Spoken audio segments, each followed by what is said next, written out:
Hello प्यारे बच्चों, आप सभी का स्वागत है आपके प्यारे से यूट्यूब चैनल एम क्लासेज पर।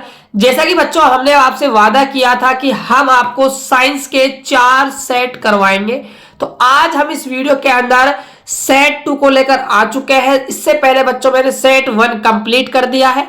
आपने अभी तक उस वीडियो को नहीं देखा है तो उस वीडियो को जो लिंक है बच्चों वो आपको डिस्क्रिप्शन बॉक्स में मिल जाएगा। बच्चों मैं आपको 4 सेट करवाऊंगा और याद रहे बच्चों, यदि आप इन 4 सेट को करके एग्जाम में जाते हो तो आप 80 में से बच्चों 80 नंबर फोड़कर आओगे। इस बात को मैं दावे से बच्चों कह सकता हूं।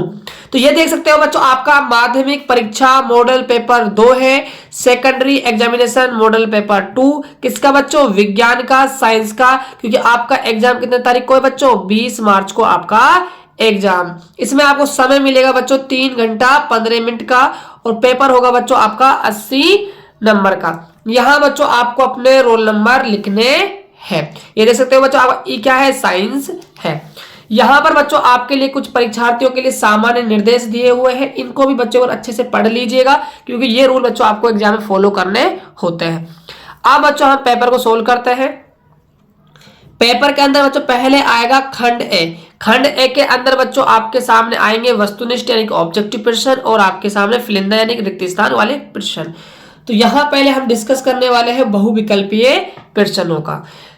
निम्न प्रश्नों के उत्तर का सही विकल्प चयन कर उत्तर पुस्तिका में आपको लिखना होता है। तो पहला क्वेश्चन देख सकते हो बच्चों आपके सामने है, पूछ रहा है आपसे कि पादप में जाइलम उत्तरदायी है। तो जाइलम किसके लिए उत्तरदायी है, जल के वहन के लिए, भोजन के वहन में, या फिर बच्चों अमीनो अम्ल के वहन में, ऑक्सीजन के वहन में। तो ये बच्चों होता है आपका उत्तरदायी जल के वहन में। ए ऑप्शन आपका बिल्कुल सही जवाब होगा।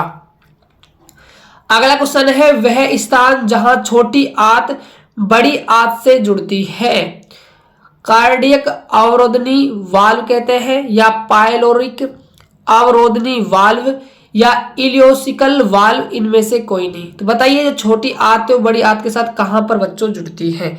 तो ये जुड़ती है बच्चों आपकी इलियोसिकल वाल्व पर। से ऑप्शन आपका बिल्कुल सही जवाब होगा। अगले क्वेश्चन की बात करते हैं। अगला क्वेश्चन है आपका कि हमारे शरीर में CO2 का परिवहन किसके द्वारा होता है, हाइड्रोकार्बन के द्वारा, बाइकार्बोनेट के द्वारा, कार्बन मोनोऑक्साइड के द्वारा, इनमें से कोई नहीं। तो इसका जो परिवहन होता है बच्चों वो होता है बाइकार्बोनेट के द्वारा। बे ऑप्शन हमारा बिल्कुल सही जवाब होगा। अगला क्वेश्चन है, नई जातियां उत्पन्न होती है यदि जनन कोशिकाओं के DNA में परिवर्तन होते हैं, युग्मकों के गुणसूत्रों की संख्या में परिवर्तन आ जाता है, आनुवंशिक पदार्थ में कोई परिवर्तन नहीं हो, मैथुन क्रिया नहीं होती। तो इसका जो सुंदर जवाब होगा बच्चों, जो आपका ऑप्शन फर्स्ट है वो भी सही है और जो आपका ऑप्शन सेकंड है बच्चों वो भी सही है। इसीलिए आपका जो ए ऑप्शन है फर्स्ट और सेकंड क्या हो जाएंगे, दोनों आपके सही हो जाएंगे। बात करते हैं बच्चों नेक्स्ट क्वेश्चन की। क्वेश्चन नंबर देखिए 5 क्या है, आपसे पूछ रहा है कि अवतल लेंस की आवर्धन क्षमता होती है। आवर्धन क्षमता आपको बतानी है। इसकी जो आवर्धन क्षमता होती है बच्चों m, वो हमेशा 1 से क्या होती है भाई, ज्यादा होती है, यानी सदैव 1 से ज्यादा। फर्स्ट ऑप्शन आपका बिल्कुल सही हो जाएगा। अगला क्वेश्चन है, अभिनेत्र लेंस की फोकस दूरी में परिवर्तन किया जाता है पुतली द्वारा, दृष्टिपटल द्वारा, पक्षामाभी द्वारा, या परितारिका द्वारा। तो ये किया जाता है बच्चों आपका ऑप्शन से यानी कि पक्षाभावी द्वारा। से ऑप्शन आपका बिल्कुल सही हो जाएगा। अगला क्वेश्चन है, किलोवाट घंटा किस भौतिक राशि का मात्रक है, शक्ति का है, विद्युत ऊर्जा का है, संवेग का है, या फिर बच्चों बल का है। तो किलोवाट जो घंटा होता है बच्चों वो ऊर्जा यानी कि विद्युत ऊर्जा क्या होता है, मात्रक होता है। बे ऑप्शन आपका सही होगा। अगला क्वेश्चन है, ओम के नियम से संबंधित दिए गए विद्युत परिपथ में युक्ति Y को पहचानिए। आपको इस Y युक्ति का नाम बताना है। वोल्टमीटर होगी, कुंजी, विद्युत सेल, या फिर बच्चों एमीटर। तो आप देख सकते हो बच्चों ये आपका जो जुड़ा हुआ है ये किस क्रम में जुड़ा हुआ है, श्रेणी क्रम में जुड़ा हुआ है, इसीलिए आपका ये क्या है बच्चों, एमीटर है। दे ऑप्शन आपका बिल्कुल सही हो जाएगा। अगला क्वेश्चन है, दानेदार जिंक पर तनु HCl डालने पर कौन सी गैस उत्पन्न होती है, हाइड्रोजन, SO2, Cl2, O2। तो यहाँ कौन सी गैस बच्चों उत्पन्न होती है? तो यहाँ पर होती है हाइड्रोजन। फर्स्ट ऑप्शन आपका बिल्कुल सही आंसर हो जाएगा। अगला क्वेश्चन है बच्चों H2 आएगा इसके अंदर, ठीक है, H2, ठीक है। अगला क्वेश्चन है दाब, उत्प्रेरक ताप आदि को अभिक्रिया में तीर के निशान के साथ कैसे दिखाया जाता है? ऊपर, नीचे, आगे, ऊपर या नीचे? तो इसको बच्चों हम ऊपर या नीचे दिखा सकते हैं। दे ऑप्शन हमारा बिल्कुल सही आंसर हो जाएगा।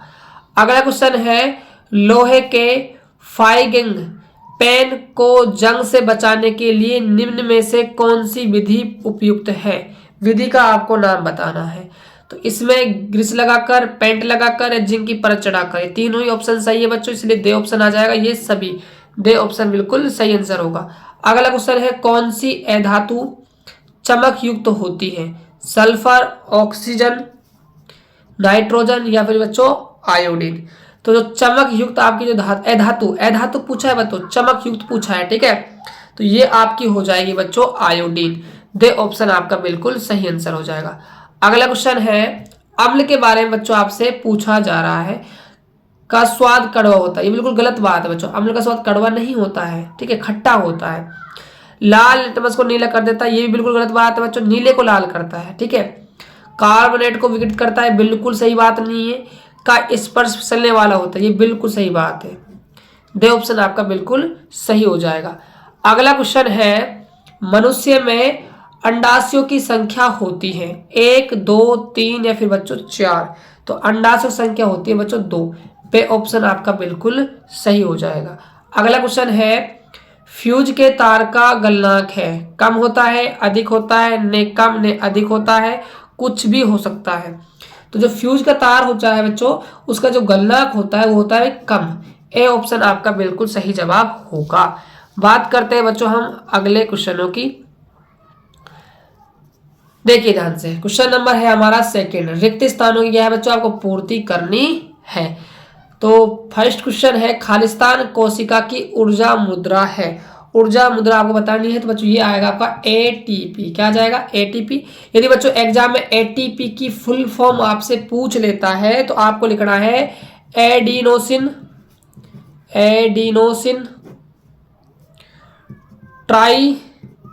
ट्राइफॉस्फेट, ये इसकी फुल फॉर्म हो जाएगी। अगला है जल के साथ कैल्शियम की अभिक्रिया खालिस्तान कहलाती है। तो ये कहलाती है बच्चों संयोजन कहलाती है। अगला है निषेचन के पश्चात निषेचित अंड खालिस्तान स्थापित होता है। तो ये आएगा बच्चों आपका भ्रूण के अंदर। कहां पर? भ्रूण के अंदर। अगला है CH3COOH एक खालिस्तान अम्ल है। तो इसका बच्चों आपको नाम बताना है। ये कौन सा अम्ल है बच्चों? एसिटिक क्या है? ये अम्ल है। अगला है दर्पणों से प्रकाश का खालिस्तान होता है। तो क्या होता है भाई? परावर्तन होता है, हमेशा याद रखिएगा बच्चों, ठीक है। और अगला क्वेश्चन है आपका प्रतिरोधों को श्रेणी क्रम में जोड़ने पर तुल्य प्रतिरोध खालिस्तान हो जाता है। तो श्रेणी क्रम में तुल्य प्रतिरोध फॉर्मूला होता है RS बराबर में R1 प्लस में R2 प्लस में R3 प्लस में डॉट डॉट S चलता है। तो ये क्या है बच्चों? बढ़ जाता है। क्या होता है? बढ़ जाता है। तो यहाँ पर आप लिखोगे बढ़ जाता है। ऊर्जा का पिरामिड सदैव खालिस्तान होता है। तो कैसा बनता है सदैव भैया ऊर्जा का पिरामिड? सीधा बनता है। सीधा आपका सही जवाब हो जाएगा। बात करते हैं बच्चों हम नेक्स्ट क्वेश्चनों की। क्वेश्चन नंबर 3 में बच्चों आपको अति लघुत्मक प्रश्न मिलेंगे। प्रश्नों का जो उत्तर है आपको या एक शब्द में लिखना है या फिर आपको एक पंक्ति में देना है। बड़ा क्वेश्चन बच्चों बड़ा क्वेश्चन नहीं है, बड़ा आपको इसका आंसर नहीं लिख कर आना है एग्जाम में, ध्यान रखना है। यदि आप बड़ा क्वेश्चन लिखने चले गए ना तो फिर आपका एग्जाम जो पेपर है वो भी छूट सकता है, या तो आपका 10 नंबर का छूट सकता है या 5 नंबर का भी। और बच्चों हर एक नंबर इंपोर्टेंट होता है, ये आप सभी को पता होगा, ठीक है। इसलिए आप स्पीड से जितना पूछा जाए उतना ही बच्चों आपको लिखना है। इसके अंदर बच्चों डिस्कस करेंगे सबसे पहले हम फर्स्ट क्वेश्चन को। गंधीय सूचकों के 3 उदाहरण लिखिए। 3 उदाहरण आपको बताने हैं किसके? गंधीय सूचकों के। तो आप लिख सकते हो बच्चों, पहला तो लिखोगे आप लौंग का तेल। सेकंड आप लिख सकते हो बारीक कटी प्याज। थर्ड आप लिख सकते हो बच्चों तनु वेनिल एसेंस, एसेंस ये आप लिख सकते हो एसेंस। ठीक है, अगला क्वेश्चन है आपका सेकंड, एक्वारेजिया क्या है? एक्वारेजिया बच्चों क्या है? तो एक्वारेजिया क्या है बच्चों? आपका हाइड्रोक्लोरिक एसिड यानी कि HCl और नाइट्रिक एसिड यानी कि HNO3 का क्या है बच्चों? ये मिश्रण है। क्या है? ये मिश्रण है। इसको ही हम क्या कहते हैं? एक्वारेजिया कहते हैं। अगला क्वेश्चन है, हीरे व ग्रेफाइट की संरचना कैसी होती है? आपको इनकी संरचना भाई बतानी है। तो इनकी जो संरचना होती है बच्चों वो होती है शिफ्ट संरचना इनकी पाई जाती है। ठीक है, अगला क्वेश्चन है, संतृप्त हाइड्रोकार्बन को जलाने पर उत्पन्न ज्वाला की प्रकृति कैसी होती है? तो ज्वाला की प्रकृति होती है बच्चों वो होती है नीले रंग की, या नीला रंग की आप कह सकते हो। नीला रंग की क्या होती है भाई? प्रकृति पाई जाती है। अगला क्वेश्चन है, प्रोजेस्टेरोन हार्मोन का कार्य बताइए। तो इसका कार्य बता, तो सिंपल सा लिखकर आना है आपको कि ये क्या करता है? ग्रंथियों के विकास और नई जो रक्त वाहिकाओं के विकास को उत्तेजित करके शरीर को गर्भावस्था के लिए तैयार करने में मदद करता है। इतना आपको लिखकर आना है। अगला है अपरा यानी कि प्लासेंटा क्या है? तो ये क्या होता है बच्चों? ये गर्भस्थ शिशु को माता शरीर से जोड़ने का एक नाल होता है। ठीक है, इतना आपको इसके अंदर लिख कर आना है। अगला है, विद्युत द्वारा बनाए गए चुंबक को क्या कहेंगे? तो इसको कहते हैं बच्चों विद्युत चुंबक। विद्युत चुंबक इसको कहा जाता है। अगला है, दर्पण की फोकस दूरी और वक्रता त्रिज्या में आपको संबंध लिखना है। तो संबंध होता है भाई R बराबर में 2F, आपका बिल्कुल सही जवाब होगा। अगला क्वेश्चन है, प्रकाश के अपवर्तन का स्नेल का नियम लिखिए। तो स्नेल का नियम क्या है भाई? आपतन कोण की जया तथा परावर्तन कोण की जया का जो अनुपात होता है वो एक अपवर्तनांक होता है। फॉर्मूला आता है N बराबर में साइन I बटा में साइन R हो जाएगा। अगला क्वेश्चन है, विभिन्न आहार श्रृंखलाएं मिलकर क्या बनाती हैं? तो बच्चों ये बनाती है खाद्य श्रृंखला, या फिर आप कह सकते हो खाद्य जाल। ये आपका इसका सही जवाब होगा। अब हम डिस्कस करने वाले हैं खंड बे को। तो पहला क्वेश्चन है कि गर्म करने के पश्चात क्रिस्टल के रंग में क्या परिवर्तन होता है? आवेशक आपको समीकरण देना है बच्चों। अगला है, एक जलती हुई मोमबत्ती को परख नली में मुख में ले जाने से क्या होता है? कार्बन यौगिक को वलय संरचना का उदाहरण देते हुए समझाइए। मेथेन तथा एथेन का इलेक्ट्रॉन बिंदु संरचना बनाइए। प्रकाश संश्लेषण के लिए आवश्यक कच्ची सामग्री पौधा कहां से प्राप्त करता है? राइजोपस में एलेगिंग प्रजनन किस प्रकार होता है? यदि अन्न निषेचन नहीं होता है तब क्या होगा? समझाइए। दर्पणों की पहचान किस प्रकार करते हैं?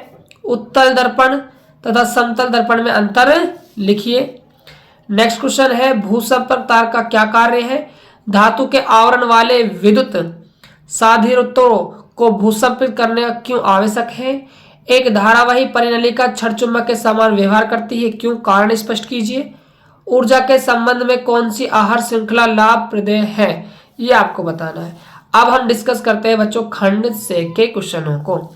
तो पहला क्वेश्चन है कि सिल्वर के शोधन में सिल्वर नाइट्रेट के विलयन से सिल्वर प्राप्त करने के लिए कॉपर धातु द्वारा विस्थापन किया जाता है। इस प्रक्रिया के लिए अभिक्रिया लिखिए। अथवा के अंदर क्वेश्चन है, वियोजन अभिक्रिया किसे कहते हैं? कैल्शियम कार्बोनेट के ऊष्मीय वियोजन की रासायनिक अभिक्रिया लिखिए। क्वेश्चन नंबर 17, पादप वृद्धि में ऑक्सीजन की क्या भूमिका है? सेकंड क्वेश्चन है, शीर्ष प्रमुखता से आप क्या समझते हो? अथवा के अंदर प्रश्न है, वृद्धि गति तथा स्फूर्ति गति में क्या अंतर है? कोई 3 अंतर आपको लिखकर बताने हैं। अगला क्वेश्चन है, मेंडल के प्रयोगों द्वारा कैसे पता चला कि लक्षण प्रभावी है या अप्रभावी है? अथवा के अंदर क्वेश्चन है, विभिन्नताओं के उत्पन्न होने से किस स्पीशीज का अस्तित्व किस प्रकार बढ़ जाता है? बात करते हैं बच्चों नेक्स्ट क्वेश्चन की। क्वेश्चन नंबर बच्चों 19, इसके अंदर फर्स्ट क्वेश्चन है, किसी परावर्तक पृष्ठ पर आपतित तिर्यक किरण के परावर्तन को किरण आरेख द्वारा दर्शाइए। सेकंड क्वेश्चन है, प्रकाश के परावर्तन के नियम भी दीजिए। अथवा के अंदर प्रश्न है बच्चों कि दृष्टि दोष कितने प्रकार के होते हैं? किसी एक दृष्टि दोष का कारण एवं निवारण दीजिए। आवश्यक किरण आरेख भी दीजिए। अब हम पढ़ने वाले हैं खंड दे के प्रश्नों को। क्वेश्चन नंबर है 20। उस समय आप क्या परीक्षण करते हैं जब आप एसिटिक अम्ल की कुछ बूंदें उस परिनलिका में मिलाते हैं जिसमें भरा है? तो फिनोप्रिथिलीन, आसूत जल, सार्वत्रिक सूचक या फिर सोडियम हाइड्रोजन कार्बोनेट चूर्ण। अथवा के अंदर प्रश्न है किसी अम्ल और किसी क्षार के बीच प्रमुख अंतर आपको लिखने हैं। उपरोक्त उदाहरणों की सहायता से पद उदासीनीकरण की व्याख्या कीजिए। पहला है अम्लीय, दूसरा है क्षारीय, तीसरा है बच्चों उदासीन लवण का बनना स्पष्ट कीजिए। बात करते हैं बच्चों क्वेश्चन नंबर हम 21 की। फुफ्फुस में गुपिकाओं की तथा विक में विक्राणु यानी नेफ्रॉन की रचना तथा क्रियाविधि की तुलना कीजिए। अथवा के अंदर प्रश्न है वायुवीय तथा अवायवीय श्वसन में क्या अंतर है? कुछ जीवों के नाम लिखिए जिनमें अवायवीय श्वसन होता है। क्वेश्चन नंबर हमारा 22 है विद्युत धारा के ऊष्मीय प्रभाव को समझाइए और इसके आधार पर 3 उपयोग दीजिए। अब बात करते हैं बच्चों इसके अथवा के क्वेश्चन की। ये बच्चों आपका एक न्यूमेरिकल क्वेश्चन है, इसको आप अच्छे से करके चले जाना। नीचे दिए गए चित्र R1 10 ओम है, R2 आपका 40 ओम है, R3 आपका 30 ओम है, R4 बच्चों आपका 20 ओम है, R5 आपका 60 ओम है तथा प्रतिरोधक के इस विन्यास को 12 वोल्ट से संयोजित किया गया है। परिपथ में कुल आपको प्रतिरोध बताना है। परिपथ में प्रवाहित कुल विद्युत धारा का आपको आकलन करना है। तो ये आप बच्चों देख सकते हो डायग्राम। देखिए R1 कितना है बच्चों आपका 10 ओम है, तो ये आपको 10 ओम दिया हुआ है। R2 कितना है आपका 40 ओम दिया हुआ है। R3 कितना है आपका 30 ओम दिया हुआ है। R4 कितना है आपका 20 ओम दिया हुआ है। R5 कितना दिया हुआ है 60 ओम दिया हुआ है। ठीक है, सबसे पहले बच्चों हम निकालेंगे इसका तुल्य प्रतिरोध। क्या निकालेंगे? तुल्य प्रतिरोध। यही क्वेश्चन में हमसे पूछ रहा है, परिपथ में कुल प्रतिरोध आपको निकालना है। देखो सिंपल सा तरीका है बच्चों, R3 R4 R5 ये कौन से क्रम में जुड़े हुए हैं बच्चों? ये जुड़े हुए हैं आपके श्रेणी क्रम में, तो सॉरी समांतर क्रम में है ना, सॉरी बच्चों समांतर क्रम में जुड़े हुए हैं। तो इनका हम तुल्य प्रतिरोध बच्चों निकाल सकते हैं। फॉर्मूला होगा 1 में RP बराबर में 1 में R1 प्लस में 1 में R2 प्लस में 1 में R3। तो 1 में RP बराबर 1 में R1 कितना है 30, R2 20, R3 है हमारा 60। इसका जो एलसीएम आएगा प्यारे बच्चों वो हमारा आ जाएगा 60। यहाँ से 2, यहाँ से 3, यहाँ से 1, 6 बटा में 60 कटेगा तो 1 बटा में बच्चों 10 हो जाएगा। RP निकालोगे तो कितना आ जाएगा 10 ओम निकल कर आ जाएगा। मतलब इन 3 प्रतिरोधों से हमने एक 10 ओम का क्या है प्रतिरोध बना लिया। अभी दोनों प्रतिरोध कौन से क्रम में है? समांतर में। तो 2 के लिए फॉर्मूला होता है दोनों का मल्टीप्लाई बटे में दोनों का टोटल। इसका भी RP निकल जाएगा 400 बटा में 50, 0 से 0 5 8 40, तो इसका आ जाएगा 8 ओम। देखो यहाँ पर एक 8 ओम का प्रतिरोध बन चुका है और यहाँ पर एक 10 ओम का प्रतिरोध बन चुका है। अब ये दोनों कौन से क्रम में जुड़े हुए हैं भाई? समांतर में। तो 8 और 10 का समांतर में टोटल कैसे निकालोगे? दोनों का मल्टीप्लाई बटे में दोनों का टोटल। 80 बटा में क्या हो जाएगा 18 हो जाएगा। 2 के टेबल से आप काट सकते हो बच्चों इसको, 40 बटा में 9 हो जाएगा। इतना ही आप छोड़कर आ जाना, काफी है। ठीक है, अगले क्वेश्चन में आपको निकालनी है भाई कुल धारा का मान। देखिए आपको इसका वोल्टेज दिया हुआ है कितना है 12 वोल्ट है। ठीक है, और बच्चों हमने प्रतिरोध निकाल दिया 40 बटा में 9 ओम है। तो धारा निकालने के लिए हम ओम के नियम से V बराबर क्या लगा देंगे I R लगा देंगे। I का फॉर्मूला बन जाएगा V अपॉन में R। तो I बराबर में V का मान कितना है 40 बटा में 9 गुणा R का मान कितना है भाई? R कहाँ गया बच्चों हमारा? R हमारा है, गलत जमा दे बच्चों, थोड़ा सा रुकिए। देखो पहले ना V का मान रखना है। ठीक है, काटते हैं एक बार, पहले V का मान रखना है बच्चों। मैंने R का मान रख दिया। तो V का मान कितना है 12 है और R कितना है आपका 40 बटा में 9 है। ऐसे बच्चों आपको करना है। आगे देखिएगा 9 आपको ऊपर जाएगा तो 12 गुणा में 9 बटा में क्या हो जाएगा 40 हो जाएगा। 12 और 40 4 के पहाड़े से कट जाएंगे, 4 तिया 12 और ये 10 बार कट जाएगा गुणा में 9, 9 तिया 27 बटा में 10 डिवाइड करते हो तो 2.7 एम्पियर बच्चों हमारी धारा निकल कर आ जाएगी। तो ये था बच्चों आपका मॉडल पेपर 2 का सॉल्यूशन। आई होप कि बच्चों आपको वीडियो काफी अच्छा लगा होगा। बच्चों इन सभी मॉडल पेपरों को आप अच्छे से देख कर जाइए, इनसे बाहर बच्चों कुछ भी नहीं जाएगा, ये मैं दावे से कह सकता हूँ। तो मिलते हैं बच्चों और एक बेहतर वीडियो के साथ। आप सभी बच्चे ऐसे ही सपोर्ट कीजिए, चैनल को सब्सक्राइब भी कर दीजिएगा और वीडियो को लाइक भी कर दीजिएगा। तो बाय बाय, टेक केयर।